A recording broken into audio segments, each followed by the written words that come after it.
histórias são lindas, mas eu vou contar, então, a minha história. Qual é que é a minha história? É uma história que começa...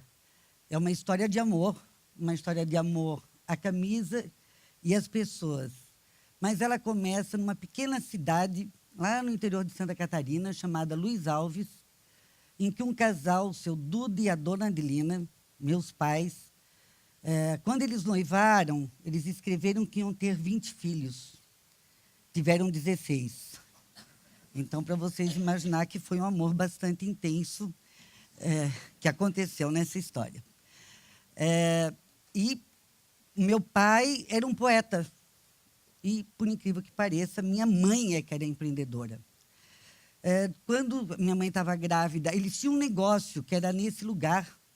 Até uma curiosidade, naquela sacadinha era o quarto deles. Lá nasceram 12 dos 16. Com parteira, todas aquelas histórias que eu acho que muitos de vocês viveram ou sabem, né, como é que era no interior. E embaixo era a venda, que é secos e molhados. Na época, vendia tudo. A cidade era muito pequena, então vendia o fumo de corda, o trigo, a roupa, o perfume, tudo. Até é interessante que tem uma carroça na frente. E o dia de maior movimento era no domingo, depois da missa, porque as pessoas saíam de casa, iam na missa e voltavam e faziam as compras. Na gravidez, a minha mãe grávida do 7º filho, não pôde vir a São Paulo fazer as suas compras, então vem o seu Duda, o poeta. Chegando aqui, um árabe lá da 25 de março convenceu ele a levar um tecido que encalhou. O que aconteceu? A dona Adelina, empreendedora, tinha um curso de corte e costura, resolveu cortar camisas. Desmanchou uma camisa, cortou camisa, contratou 2 costureiras que foram para a minha casa e lá começaram a costurar as camisas. Ela começou a vender aqui na venda e depois esse negócio se tornou a história da Dudalina, que essa hoje já é uma fábrica que está em frente à nossa casa, que está lá até hoje preservada, que é a nossa casa. E eu, 6ª filha, 2ª mulher,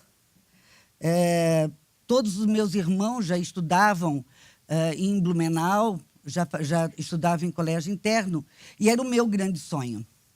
Mas, quando, com 11 anos, começou o ginásio em Luiz Alves. Então, fiquei em Luiz Alves até completar 13 anos, em que nós nos mudamos, a família toda se mudou para Blumenau. Chegando lá, eu fui estudar, minha mãe colocou num colégio da elite da cidade. E eu era muito desajeitada, eu era muito feia, 13 anos, desarrumada, vinha de Luiz Alves brigando com meus irmãos dentro de uma Kombi, sei lá que carro que cabia aquele povo todo. E chego na escola, vou para esse colégio, e estou andando no corredor, eu ouço uma frase, Colônia de Luiz Alves, que era, Colônia é o caipira. Hoje eu acho essa frase linda, mas com 13 anos aquilo me doeu forte. Eu acho que esse foi o meu day one. Então, ali eu falei, não, eu nunca mais vou querer ouvir essa história. A história continua. Meus pais tinham lojas em Camboriú. Acho que todo mundo aqui conhece Camboriú. Então, as primeiras lojas que tiveram em Camboriú, uma era do pai e outra era da mãe. Claro que a da mãe dava mais certo que a do pai, né? Porque os meninos só faziam bagunça. E eu trabalhei nas lojas, trabalhava na fábrica. Quando chegou em 1974, meu irmão vai para a Espanha comprar uma tecnologia de confecção. Ele volta e fala o seguinte, 2 moças precisam ir para a Espanha aprender a tecnologia para aplicar aqui na nossa empresa. E é claro que ele escolheu a minha irmã mais velha e a minha prima mais velha. E eu olhando, pensei, eu estou aqui na fila, mas eu acho que vai dar certo. Claro que elas não foram, e quem foi, eu estava lá com a mãozinha levantada, e lá vou eu para a Espanha. Primeira vez que eu entrei no avião, não sabia falar espanhol, sabia que eu tinha que ir lá aprender uma tecnologia, mas não sabia exatamente o que era. Chego em Barcelona, faço eu e uma moça que trabalhava conosco, a Ana. Chegamos lá, a gente fez uns testes. E o teste era tinha certeza que iria para a qualidade e a Ana para a costura. E aprender a costurar para ensinar a costurar. Porque eu não tenho o mínimo dom para a costura. Claro que depois de 2 dias de testes, adivinha o que aconteceu? Eu ia ter que aprender a costurar. E tinha que aprender a costurar, a metodologia, na realidade, e ensinar a costurar. Não dava para voltar para casa, não dava para chorar, não tinha essas coisas, né? Na nossa época era muito mais difícil. Aprende a ensinar a costurar. Tanto é que eu não sei até hoje costurar, mas sei ensinar a costurar. Deu para entender ou não? Não sei, nem eu entendo isso, mas aprendi, voltei para a empresa, coloquei em prática tudo que a gente tinha aprendido, montei uma nova fábrica, inclusive porque Luiz Alves, nós nos mudamos em 69 para Blumenau e a fábrica fechou. E eu reabri ela, então, em 75, reabri, treinei todas as costureiras, não sei costurar, mas sei treinar, tá? E nisso, estava com 21 anos, era 77, queria sair de casa. Imagina vocês o que é 16 irmãos, morando numa mesma casa, com pai e mãe, o que era isso todos os dias. E o negócio era nosso, todo mundo trabalhava junto, aquele rolo. E essa empresa da Espanha tinha vendido tecnologia para outras empresas do Brasil. Me convidaram, então, para ir para uma das fábricas e ser, olha bem, instrutora-chefe. Quer dizer, eu ia ser chefe das moças que ensinavam a costurar. Então, eu ia ensinar as que ensinavam a costurar. E eu aceito o desafio. Eu nem sabia para onde é que eu ia, fui olhar até onde é que era, porque eu mudo, então, me liberto, vou embora. Até foi muito interessante, porque o contrato era um apartamento, eu ia morar em Montes Claros, numa empresa que tinha 1000 costureiras, e eu ia ter um apartamento mobiliado, ia ter um carro à disposição, ia ter uma ajuda de custo, aquelas coisas todas. Quando eu cheguei em Montes Claros, foi uma cidade muito diferente do Sul, né? Porque ela, inclusive, faz parte do Nordeste, da Sudene, no norte de Minas. E o interessante é que eu fui morar num apartamento muito feio, no 4º andar, sem elevador. E tinha que dividir uma Brasília amarela com um espanhol com 3 filhos. Então, essa foi a minha chegada a Montes Claros. Eu, muito alta, fiz um guarda-roupa, né? Anta. Levei, assim, uns terninhos lindos para Montes Claros, gente. Eu lembro que o primeiro dia que eu saí, fui num bar da cidade. Sabe que o bar parar e olhar para mim? Que eu era metade do que eu sou, mas o tamanho era o mesmo. E botei um terno que era com os dourados, aqui assim, todo mundo de vestidinho de alcinha. Daí eu vi que eu estava num outro mundo e tinha que aprender a viver nas Minas Gerais, principalmente em Montes Claros. Fiquei lá 1 ano, trabalhando como chefe das instrutoras. Foi um desafio maravilhoso, teve 1000 casos interessantes. E eu quero mudar para Belo Horizonte. Mudei para Belo Horizonte, essa empresa me chamou, não a da Espanha, mas sim a empresa que eu trabalhava, prestava serviço, então me chamou para trabalhar na área comercial da empresa.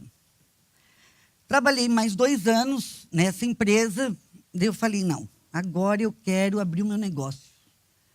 Daí fui, montei, criei a marca e tal. No 2º dia, eu já tinha vendido o meu negócio. A pessoa que comprou era um empreendedor, mas ele decidiu, então, que eu iria montar toda a estrutura dele, mas eu não consegui ter o sonho de ter montado o meu negócio, mas ele deu continuidade e desse negócio surgiram mais de 10 outras empresas que eu ensinei essa família toda a trabalhar. Depois disso, abri, fechei, já fiquei... chegou em final de 83, eu decidi que eu queria vir morar em São Paulo. Com a cara e com a coragem, sem emprego, eu vou pedir emprego, eu quero morar em São Paulo. Meus irmãos souberam disso e falaram, não, então vem para São Paulo, monta a estrutura comercial da Dudalina em São Paulo, porque não tínhamos venda em São Paulo, e começa a desenvolver esse mercado. Então, volto para São Paulo e, na época, os grandes clientes eram Sears, Dillard's, Pernambucana, CIA, Mesbla no Rio. Monta esse, né, começa a estruturar todo o comercial da empresa e vou toda semana para Blumenau e realmente começo a me envolver, voltando às origens, voltando à história, a trabalhar a trabalhar em marketing, comercial, desenvolvimento de produto, desenvolvimento de matéria-prima, e fico nessa história, vou indo todas as semanas, voltando, mas morando em São Paulo. Final de 2002, o Armando, que era meu irmão, era o presidente na época, é convidado para trabalhar como ser secretário do governo de Santa Catarina. E me indica ao conselho, nós temos um conselho bastante estruturado, temos lá 3 conselheiros externos, mais os acionistas, e me indica ao conselho, então, para que eu assumisse a presidência da empresa. Nessa época, dizer que eu estava preparada, não estava. Eu tinha uma equipe muito boa, uma equipe maravilhosa, então eu assumo a presidência da empresa com mais 2 irmãos na diretoria. Nessa época, eu tinha que organizar, a empresa estava bem, mas tinha alguns problemas. Com o conselho, um apoio total do conselho, a empresa começa a se desenvolver e eu começo, então, a sentir o que é correr o risco, porque a responsabilidade maior é sua, né? Não é mais... não dá para olhar para trás, né? Quando a gente assume um empreendedor, tem vários empreendedores aqui, sabe que não dá para olhar. Você é empreendedor, você é que colocou em risco, você coloca em risco. Claro que sempre com muito cuidado, você vai desenvolvendo o teu trabalho e a empresa. E durante o ano passado, teve 2 fatores interessantes. Um dos meus irmãos resolveu sair da empresa, então eu fiquei mais livre, com o apoio total do conselho, para fazer muito mais ser a empreendedora que realmente eu sou. E resolvemos, de uma empresa absolutamente masculina, fazendo roupas para homens, isso tivemos que mudar nossa visão, missão, negócio, para começar a trabalhar com camisas femininas. Começamos com uma pequena experiência, vimos que o mercado era interessante e isso foi uma expansão muito grande e muito interessante que aconteceu, porque você tem que construir toda uma nova estratégia, tivemos que mudar a empresa inteira. E como fazer para que isso dê certo? Eu tinha um sonho, nós tínhamos um escritório na Tomás Carvalhal 595, gente, olha o endereço, Tomás Carvalhal 595, fazendo agora um comercial. Estava falando aqui para o Marcelo que lá tem até camisa sob medida. E esse escritório, a gente tinha há muito tempo, e o meu sonho era abrir uma loja, não uma loja de passagem, mas uma loja de destino, uma loja em que as pessoas fossem e sentissem tudo que é a magia da Dudalina. Tinha uma turma dos acionistas que não queria, os outros não queriam vender, mas eu enfrentei junto com o conselho, apoiada pelo conselho, fizemos uma loja conceito, em que ela foi o embrião, então, de hoje, outras lojas até final do ano nós vamos ter, indo para o varejo, eu falo que o verbo varejar é um verbo muito diferente, a gente tem aqui experiências que vocês vão ver fantásticos, mas era uma experiência que nós não tínhamos, né? A gente começou com loja, mas durante uma vida inteira foi indústria distribuindo para mais de 3 mil canais e vendas, então vai para o varejo. Então, hoje nós temos, semana passada, abrimos, até final do ano, nós vamos ter 20 lojas nos melhores shoppings, inicialmente focando no negócio feminino, mas agora partindo também para uma loja, contar aqui para vocês uma novidade que a gente está começando agora, que vai se chamar Double. Então, vai ter camisa para os meninos e para as meninas, tá? Então, todos vão estar muito bem atendidos, que a primeira loja em São Paulo vai ser no Ibirapuera. E sempre me perguntam se ser mulher atrapalha. Eu acho que não. Eu acho que não depende do gênero, depende da tua alma, depende do que você é, depende de como é que você... você tem que ser empreendedor. Então, eu acho que essa alma de empreendedora, essa alma veio da minha mãe, eu tive esse modelo dela. Ela, a vida inteira, foi uma grande empreendedora. Ela teve os seus 16 filhos, educou, todos são muito trabalhadores, mas ela foi empreendedora. O meu pai era um poeta. Então, o ser mulher abriu muitas portas. Faço parte do Conselho de Desenvolvimento Econômico e Social do governo, hoje Dilma, eu e a Vivi, que está aqui comigo, somos parceiras lá, né, Vivi? Somos das poucas mulheres que fazem parte. Sou presidente do LIDEM, que é o grupo de mulheres empresárias do LIDE. Faço parte, até interessante, que a DVB tem um prêmio que chamava Homem de Venda. E mudaram para ser personalidade de venda. Em Santa Catarina, eu ganhei esse prêmio, sou a única mulher que ganhou o prêmio. Então, ser mulher, gente, é muito bom. Só que, mulheres, vamos à luta. Vamos assumir as empresas. As mulheres que tem aqui que são empreendedoras ou são filhas de empreendedores. Eu tive 11 irmãos, você sabe o que é isso? 11 meninos, mais 4 meninas, e hoje estou lá tocando o negócio deles, e hoje a gente tem que pensar nessa segunda geração, na terceira geração, porque é uma coisa muito interessante. Enquanto a minha mãe estava viva, nós éramos uma família. Meu pai morreu em 96, e até 2008, a minha mãe, todas as terças-feiras, ela almoçava comigo na fábrica. Então, éramos uma família. O dia que ela morreu, passou a ser 16 famílias. Não se conversa mais com a mãe os problemas do grupo, né? O problema agora tem que conversar de um por um.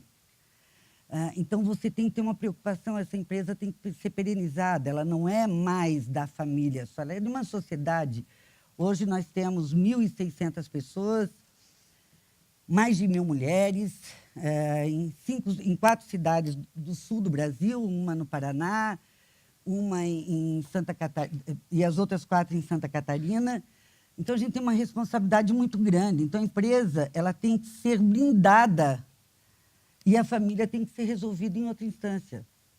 Então, esse é o cuidado que eu acho que tem que ter, e é o cuidado que eu tenho, porque é o legado que meus pais me passaram.